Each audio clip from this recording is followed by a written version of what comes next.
Dear students, welcome to Geography series of lectures.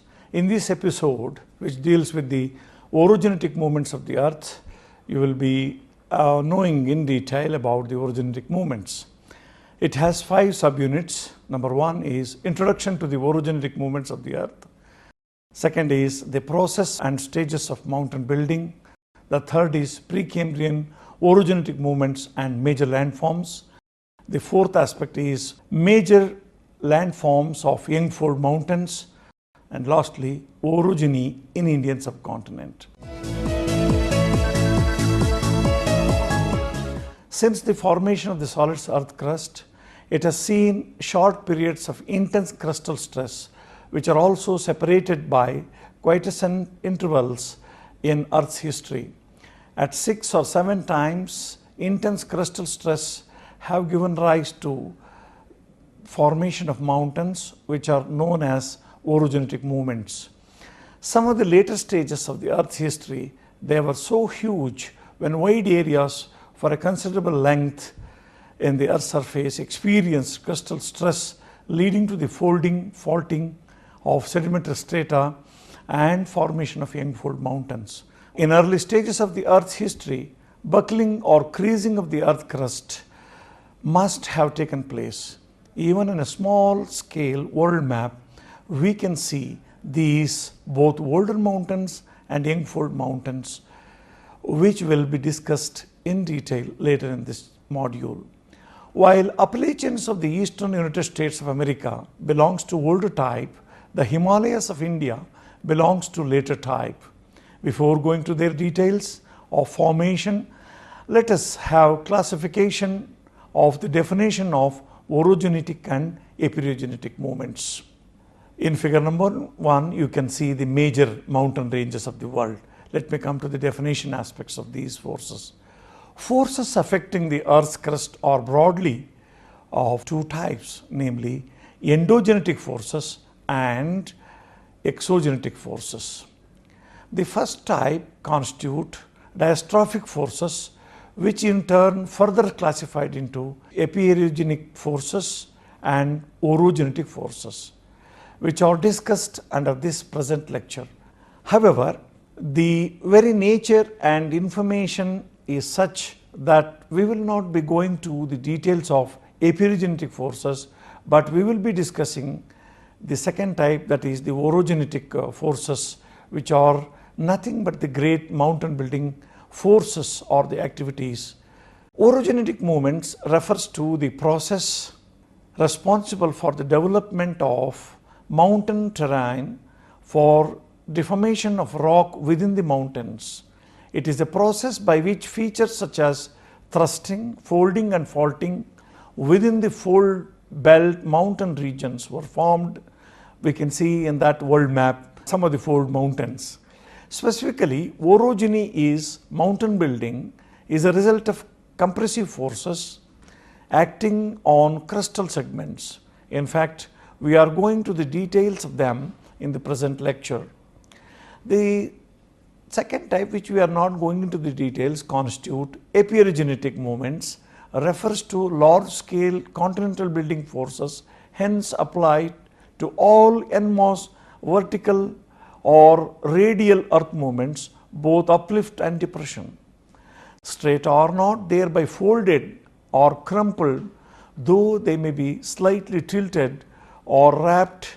More specifically, this refers to macro continental building movements, which are not discussed here as their formation is too short for a full length.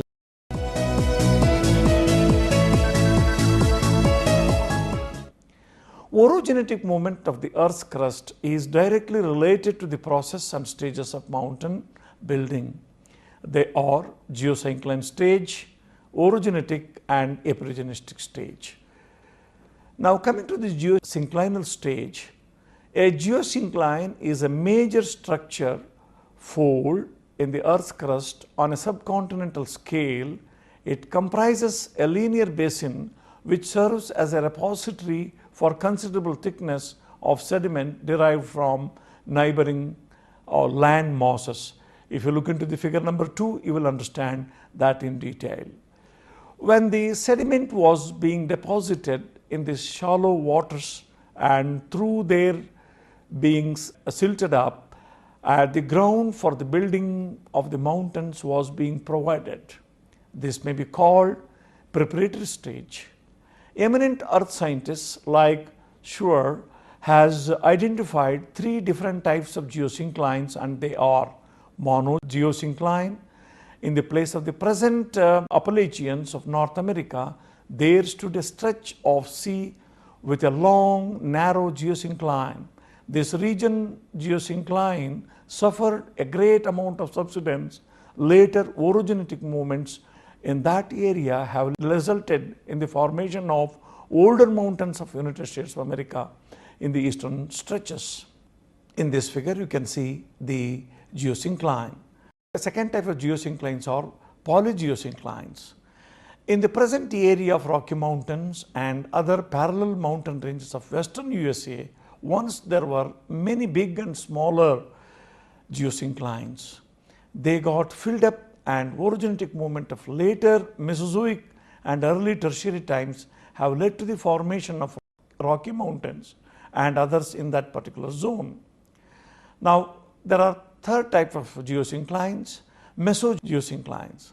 The Great Sea of Tethys once stood with this kind of geosynclines. Later, orogenetic movements during tertiary times have raised the sediments from these geosynclines. In fact, Angara land mass of north of the Sea of Tethys and Gondwana land mass from its southern sides have squeezed the geosyncline materials, causing folds, faults, nappies of greater dimensions. Western stretches of this geosyncline, equipped with orogenetic movements, have caused Alps in Europe, Himalayas in India in the east. Mediterranean Sea is the leftover portion of the former geosyncline, and that is the Sea of Tethys. Now, let me come to the second other aspect of the orogenetic movement. Orogenetic stage, when the silting of the geosyncline has gone on for a kind of a rise. See, there was a lateral movement from sides like two ends of a pinster.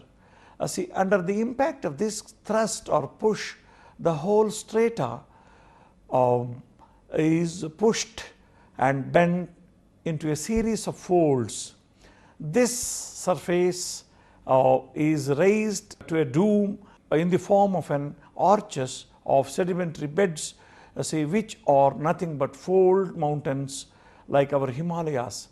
Another important aspect later of geosyncline stage is epirogenistic stage. After the strata has been wrinkled and compressed into synclines of troughs and arches, the whole mass began to be lifted up. Due to the compression, the whole area becomes shorter in extent, and due to local isostasy, the whole area is uplifted. That is how the Himalayas, like fold mountains, have risen from the Sea of Tethys. The troughs or synclines often reach the substratum, where the intense heat makes them expand, with the result that the elevation or uplift takes place. That is how many mountains have been lifted up to such heights. The formation of the mountain systems of the world have been cyclic, not intermittent, with fairly well-marked periods of rest. There are examples for Precambrian mountain building, but the post-Cambrian mountains are the important ones, and some important mountains formed are the Caledonian mountains. These were the ones of the older mountains formed during Silurian and Devonian times of the Earth's history. Roughly, it comes to 300 to 400 million years before present. They were formed in Europe, particularly from Scotland to Scandinavian areas, having Scandinavian folds may be regarded as the best example for this kind of mountain formation. Later, about 300 to 200 million years from present, due to orogenetic movements, formed Hercynian or Varshikan mountain systems. This period is also known as Permo-Carboniferous period, in which great deposits of fossil fuels were formed around the world. It also saw folded mountains extensively in Europe. This type of older folded mountains formed are Sin Ling Shan range of China, the mountains of Malaysia, and mountains of Indonesia, and also eastern Cordillera of Australia. Very important mountain orogeny is alpine Himalayan mountain orogeny. See, that belongs to the recent mountain formations in the Earth's history. During the late Mesozoic and Tertiary periods of Earth history, that is about from 100 to 50 million years before present, spectacular mountains formed on the Earth's surface. The folds of this time stand out in two belts. Number one, Alps Himalayan system, which runs from Baltic to Cordillera of South Spain, through southern Europe and Central Asia to the East Indies via western Burma. The second major range is the other around Pacific Ocean, namely the Andes of western South America and Rocky Mountains of North America. The Alpine Himalayans, or the tertiary young-fold mountains across the world, have wonderful landforms like folds, faults, synclines, anticlines, and the like, whereas the block mountains are associated with rift valleys, grabens, horse, and other landforms.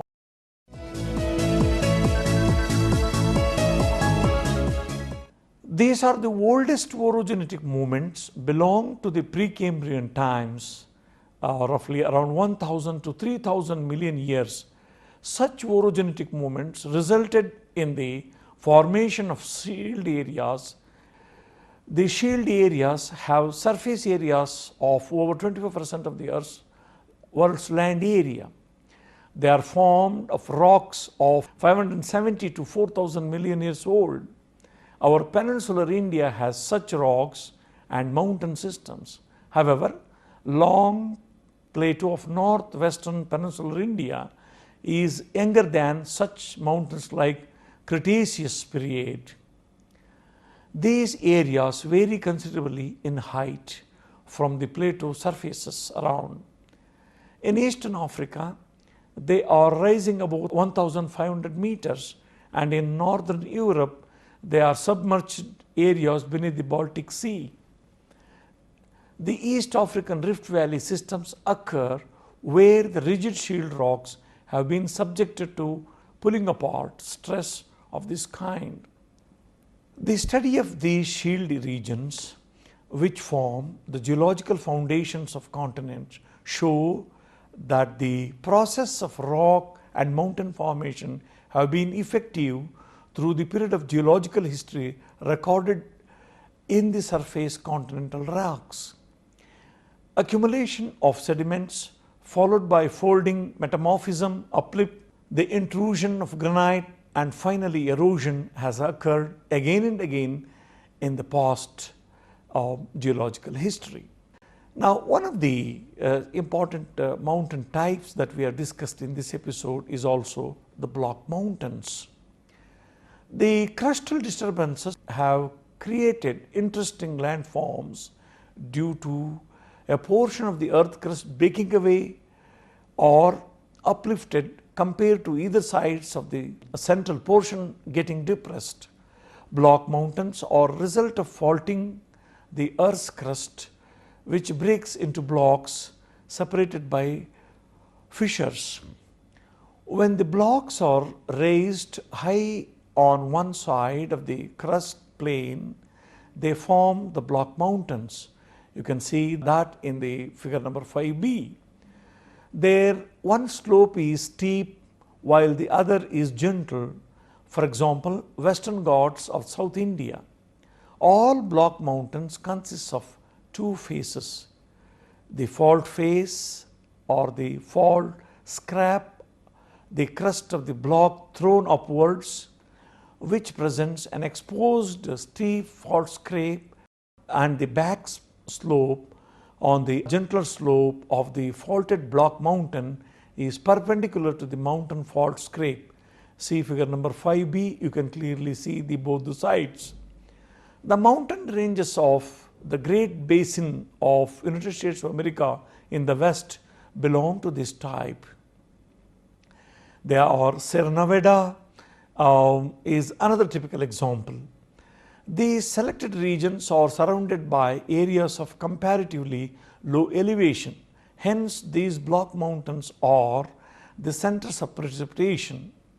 Interesting landforms are associated with these black mountains, and they are horse are formed when the blocks are thrown up in between the fault plains. As an example, the Harz Mountains in Germany. The other landform associated with the block mountain is massifs. These are similar to Harz, but these are bigger in extension. These are extensive in area and less simple in structure.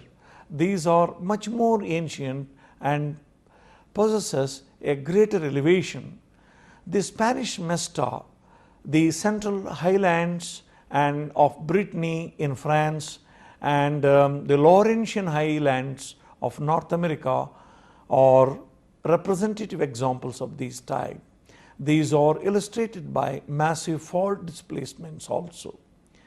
The areas of block mountains have grabens in rift valleys. They are formed by the depression between the two fault plains. Such rift valleys are very important, and they are found extensively in California. The Dead Sea, the Red Sea and the Rhine Valley are the best example for this kind of landforms. The Indian rivers like Narmada and Tapi are flowing in such rift valleys from east to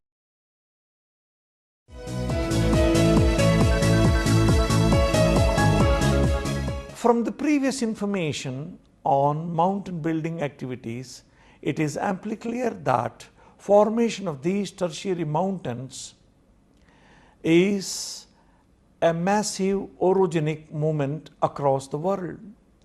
As a result of this orogenic, giant and long infold mountains like Himalayas, Rockies, and its Alps-like mountains have formed. They have unique landforms like anticlines, inclines, different types of folds and faults. Let us understand them briefly. Anticline. One of the striking landforms of infold mountains is these anticlines, which are an arch fold or a fold in the strata of the Earth's crust. You can see this in the figure number A, which represents several landforms along with anticlines.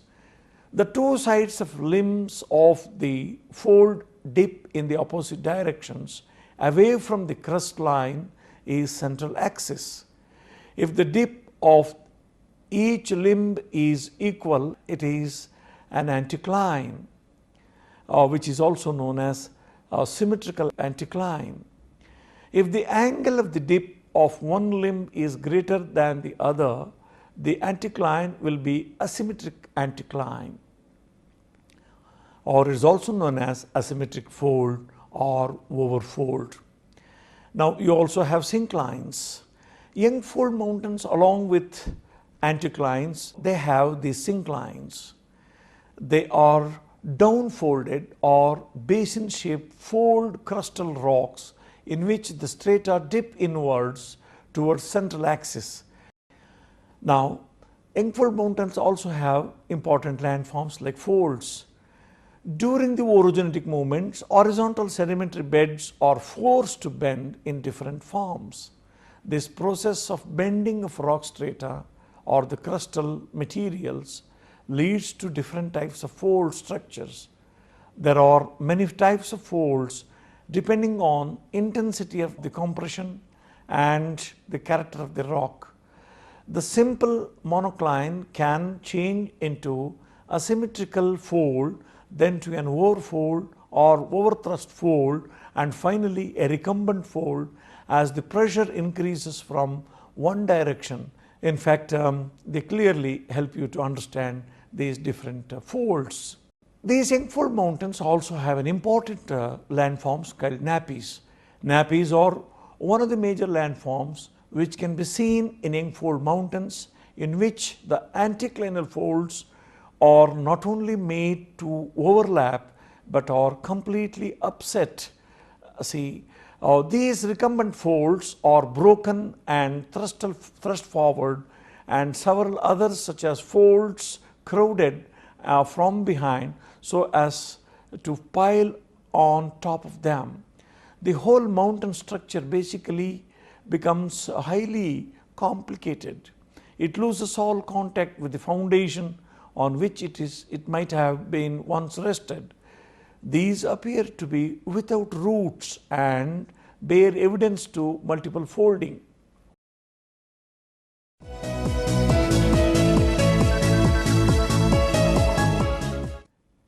Oldest mountains in India are to be seen in peninsular India. In fact, they are formed due to early orogenic movements, that is before Mesozoic era. Crustal blocks in fact have given away in resulting the formation of Western Ghats. They are also known as the block mountains. Vindhyans and Aravalis, which are the oldest, and they have folded strata of metasediments. Near Vindhyas, we see rift valleys in which, when general slope of the top of peninsular India is from west to east, but these two rivers flow from east to west due to crustal subsidence, that is the formation of rift valleys. In the northern part of the India, we have the greater Engfold mountains. In the northern borders of Indian subcontinent, we see these spectacular Himalayans and their series of ranges running almost from in east-west directions. Since they are formed rising from the bed of the Sea of Tethys during the tertiary period, they are also known as tertiary mountains. As they have risen to a great height of over 8,000 meters above mean sea level, their peaks are snow bounded. Though greater mountain orogeny happened during the tertiary period due to the plate tectonics, the Indian plate is moving northwards, hitting the Eurasian landmass just south of Tibet. It has come to light that Himalayas are still growing slowly, and they have increased seismic activity on the Indian subcontinent. As these folded strata rise, the antecedent drainage of Himalayas are wearing or cutting them, leading to severe erosion and resultant rivers, upper river valley landforms, by particularly these streams. Thank you very much.